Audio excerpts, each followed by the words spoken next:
उपमुख्यमंत्री सुनेत्रा पवार भीमाशंकर मधील विकास कामांची पाहणी करणार आहेत। भीमाशंकर मंदिर नूतनीकरणाच्या कामासाठी बंद होतं। उपमुख्यमंत्र्यांच्या या दौऱ्याच्या पार्श्वभूमीवर मोठा पोलीस बंदोबस्त देखील तैनात करण्यात आलाय।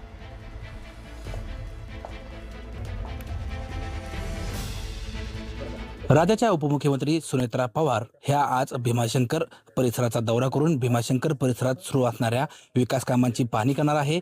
कालच आपण पाहिलं, राज्याचे मुख्यमंत्री देवेंद्र फडणवीस यांनी भीमाशंकर मंदिर परिसराला भेट देऊन भीमाशंकर मंदिरात जो सभागृहाचं काम चालू आहे, सभा मंडपाचं काम चालू आहे, ह्या सभा मंडपाचा जो मुकुट आहे, ह्या मुकुटाची विधिवत पूजा करून हा मुकुट सभा मंडपावर बसवण्यात आला आहे। तर मुख्यमंत्री देवेंद्र फडणवीस यांच्या हस्ते काल ध्वजाची पूजा करून ध्वजाची स्थापना करण्यात आली आहे।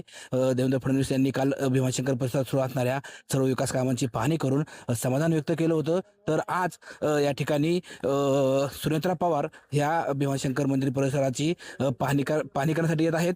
त्यामुळे या ठिकाणी मोठा पोलीस बंदोबस्त ठेवण्यात आला आहे। खरं तर गेले 5 महिन्यापासून भीमाशंकर मंदिर बंद होतं। आता येत्या 2 दिवसामध्ये म्हणजे 15 जूनला भीमाशंकर मंदिर सुरू होणार आहे आणि त्या पार्श्वभूमीवरती आज राज्याचे उपमुख्यमंत्री सुनेत्रा पवार ह्या भीमाशंकर मंदिर परिसराची पाहणी करणार आहेत।